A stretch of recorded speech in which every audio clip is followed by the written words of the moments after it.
성 요한 바오로 2세, 성 김대건 안드레아, 성 프란체스카 사베리아 카브리니, 성 요세피나 바키타, 성 카를로 아쿠티스.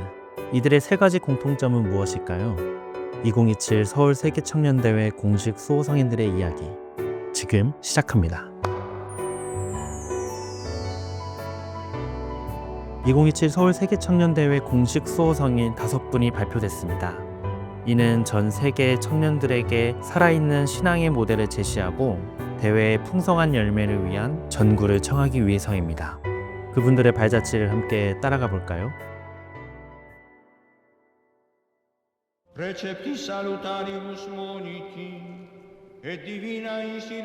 지금 들리는 이 노래는 성 요한 바오로 2세가 직접 부른 주님의 기도입니다. 1920년 폴란드의 작은 마을 바도비체에서 태어난 그는 배우, 각본가, 운동선수로서 다방면에 뛰어난 재능을 가졌습니다. 거의 모든 과목에서 A학점을 받았고 10여 개 국어를 사용할 정도로 유능했지만 그의 젊은 시절은 고난의 연속이었습니다. 태어나기 전 누나를, 9살의 어머니를, 12살의 형을, 20살에는 마지막 가족인 아버지마저 잃었습니다. 2차 세계대전 중에는 나치의 탄압 아래 채석장과 화학공장에서 강제노역을 해야 했고 비밀리에 운영되는 신학교에서 사제서품을 받았습니다.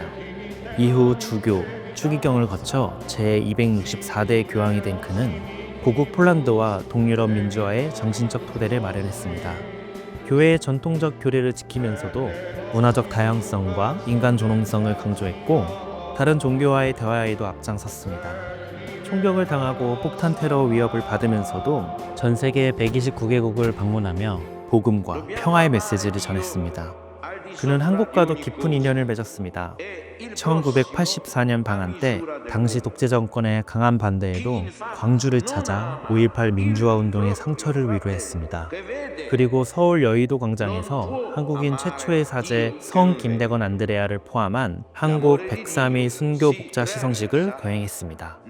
이 시성식은 바티칸 밖에서 열린 최초의 시성식이라는 점에서 더욱 특별했습니다.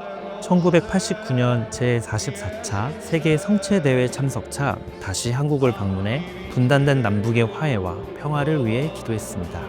두 번의 방한은 한국 천주교회의 비약적인 성장으로 이어졌고 2023년에는 비가톨릭 국가로는 처음으로 한국이 세계청년대회를 유치하게 됩니다. 바로 이 세계청년대회를 만든 분이 성 요한 바오로 2세입니다. 젊은이들을 진심으로 사랑했던 그는 2005년 4월 2일 선종했습니다. 두려움의 시대 한복판에서 두려워하지 마십시오 라고 외치며 전 세계에 하느님의 자비를 선포했던 평화의 사도 성 요한 바오로 2세입니다.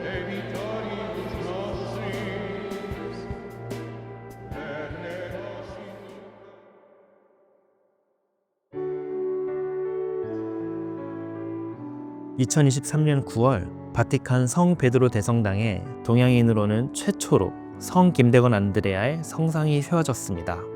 그를 직접 시성했던 성 요한 바오로 2세 교황의 무덤과 마주한 외벽의 자리에 그 의미를 더했고 SNS에서는 K-팝 데몬헌터스의 사자 보이즈를 연상시킨다며 큰 화제를 모으기도 했습니다. 한국인 최초의 사제 김대건 안드레아는 1821년 충청도 솔매마을의 독실한 가톨릭 가정에서 태어났습니다. 당시 조선은 천주교 박해가 극심했고 그의 가족은 순교자 집안이었습니다. 가난해서 제대로 먹지 못해 몸이 허약했던 그는 사제가 되기 위해 15살에 마카오로 유학을 떠났습니다. 낯선 언어와 문화에 적응하고 밀란을 피해 필리핀으로 2차례 피신하는 등 시련이 이어졌습니다. 함께 공부하던 최방제가 열병으로 세상을 떠나는 것을 지켜보았고 아버지가 신앙을 지키다가 순교했다는 소식도 들었습니다.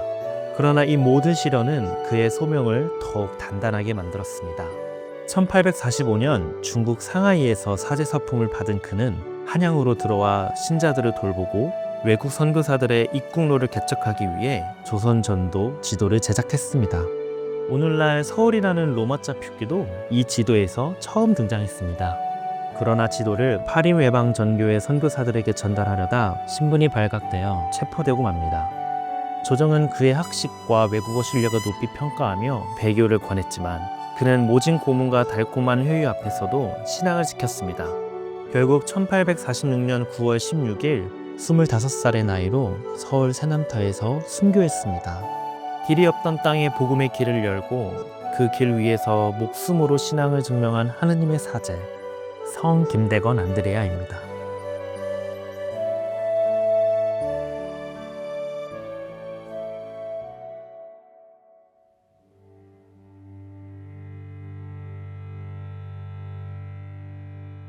미국 최초의 성인이자 이민자들의 수호 성인인 성 프란체스카 사베리아 카브리니는 1850년 이탈리아 북부 산탄젤로 로디지아노의 한 농가에서 13남매 중 막내로 태어났습니다. 미숙아로 태어난 그녀는 생명을 장담할 수 없어서 태어나자마자 바로 세례성사를 받았고 왜소하고 허약한 몸으로 평생을 보냈습니다. 또한 6살 때는 이웃집게에게 심하게 물려 트라우마도 안고 살았습니다. 성실하고 신심 깊었던 그녀는 18살에 우수한 성적으로 교사 자격증을 땄습니다. 20살에 부모님을 모두 여의고 수녀가 되길 원했지만 몸이 약하다는 이유로 2차례 거절당했습니다. 잠시 교사로 일하던 그녀는 1877년에 수녀가 되어 이탈리아 코드뇨의 섭리의 집 보육원 원장이 됐습니다. 1880년에 섭리의 집 보육원이 운영상의 문제로 폐쇄되자 그녀는 그 보육원 출신 여성 7명과 함께 예수 성심선교 수녀회를 설립했습니다. 예수 성심선교 수녀회는 5년 만에 7개 도시의 분원을 설립했고 1887년에는 로마의 무료학교와 병원도 세웠습니다. 1889년 그녀는 동료 수녀 6명과 함께 미국 뉴욕으로 건너가 소외된 이탈리아 이민자들을 위한 활동을 시작했고 이후 미국의 시민권까지 받게 됩니다. 허약한 몸에도 대서양을 약 30번이나 횡단하며 미국, 아르헨티나, 브라질, 프랑스, 스페인의 수녀원, 학교, 병원, 보육원 등 총 67개의 기관을 설립했습니다. 수많은 수도회와 자선기관을 세워 가난하고 소외된 사람들을 위한 삶을 살았던 그녀를 사람들은 마더 카브린이라 불렀습니다. 1917년 12월 22일 그녀는 자신이 세운 기관의 수와 같은 67세에 말라리아로 선종했습니다. 작고 약한 몸으로 국경을 넘어 사랑을 실천했던 하느님의 선교사 성 프란체스카 사베리아 카브리니입니다.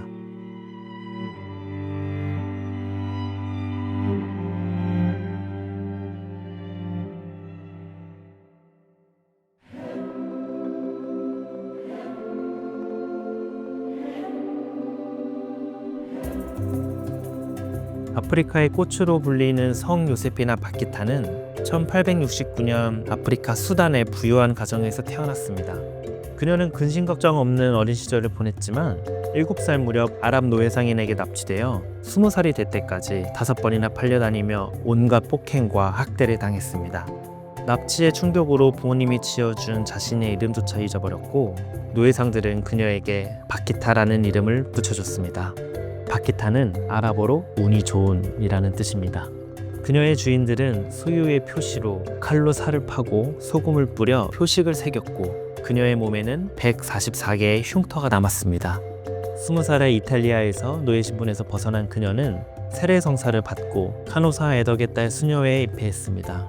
수녀원의 문지기, 요리사, 성구관리 등 소박한 소임을 맡으며 겸손하게 살았고 늘 친절한 미소와 따뜻한 목소리로 사람들을 대했습니다. 사람들은 그녀의 단순하고 겸손한 삶에 매료되었고 그녀를 검은 피부의 어머니라 불렀습니다. 말년에는 통증을 동반한 병으로 고통받으며 휠체어에 의지했지만 몸은 어떠세요? 라는 질문에 늘 주님 뜻대로 라고 답하며 미소를 잃지 않았습니다. 1947년 2월 8일 그녀는 78세의 나이로 선종했고 전 세계 가톨릭 교회는 매년 이날을 인신매매에 반대하는 세계 기도와 성찰과 행동의 날로 기념합니다. 가장 깊은 어둠 속에서 가장 밝은 빛을 찾고 세상이 준 사슬을 용서로 끊어낸 하느님의 종, 성 요세피나 바키타입니다.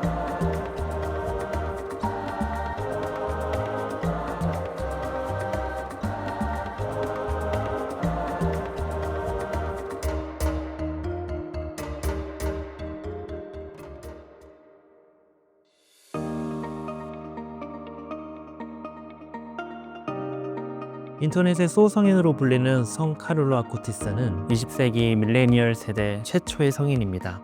1991년 영국 런던에서 근무하던 이탈리아인 부모의 외아들로 태어난 그는 유아 세례를 받은 후 이탈리아 밀라노에서 성장했습니다. 그는 친구들과 어울리고 독서, 운동, 음악, 영화, 만화, 비디오 게임, 군것질을 좋아하는 평범한 소년이었습니다. 하지만 어린 시절부터 성체에 대한 신심이 남달라 또래보다 2년 앞선 7살에 첫 영성체를 했습니다. 그 후로는 단 하루도 빠지지 않고 미사에 참여했고 매일 묵주기도를 바쳤습니다. 친절하고 밝은 성격의 그는 쓰레기 줍기, 용돈을 아껴 어려운 이웃 돕기, 괴롭힘 당하는 친구 편들기, 싸운 친구들 화해시키기, 버려진 동물 돌보기, 분당 교리교사로 활동하기 등 일상 속 작은 선행을 꾸준히 실천했습니다. 그에게는 특별한 재능이 있었습니다. 어린 나이에 혼자 프로그래밍을 익히기 시작해 웹 디자인까지 독학으로 마스터한 컴퓨터 천재였던 것입니다. 그는 이 재능으로 본당, 학교, 지역사회 웹사이트를 직접 제작하고 관리했습니다. 또 전 세계 140여 건의 성체 기적을 정리하여 온라인 전시회를 열었고 이 작업은 여러 언어로 번역되어 책으로 출판될 만큼 세계적인 화제가 되었습니다. 2006년 10월 12일 그는 급성 골수성 백혈병으로 인한 뇌출혈로 15살의 나이에 세상을 떠났습니다. 그의 유해는 평소 즐겨 입던 청바지를 입은 채 아시시 산타마리아 마졸의 성당에 안치됐습니다. 디지털 세상 속에서 성체를 중심에 두고 일상의 거룩함을 살아낸 하느님의 인플루언서 성 카를로 아쿠티스입니다.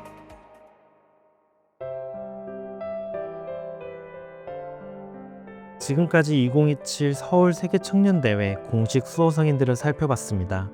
이들의 3가지 공통점 찾으셨나요? 첫째, 비교적 최근에 시성됐습니다. 둘째, 힘겨운 젊은 시절을 보냈습니다. 셋째, 세상 곳곳을 누비며 하느님 사랑을 전했습니다. 5분의 수호성인은 오늘을 사는 젊은이들에게 신앙의 모범이 될 뿐 아니라 삶의 공감대도 나누어 줄 수 있는 분들입니다. 그들은 고난 속에서도 하느님을 향한 여정을 멈추지 않았고 유럽, 아시아, 아메리카, 아프리카 그리고 인터넷 세상에 이르기까지 복음을 전하는 다리가 되었습니다. 2027 서울 세계청년대회는 진리, 사랑, 평화의 축제입니다. 우리는 5분의 수호성인들을 통해 주님께 용기를 청합니다. 우리도 그들처럼 진리를 찾는 용기, 사랑을 실천하는 용기, 평화를 이루는 용기를 가질 수 있기를 희망합니다. 그리하여 우리 모두가 죽음을 이기신 예수님을 따라 용기로 가득한 선교사로 세상에 파견되기를 기도합니다.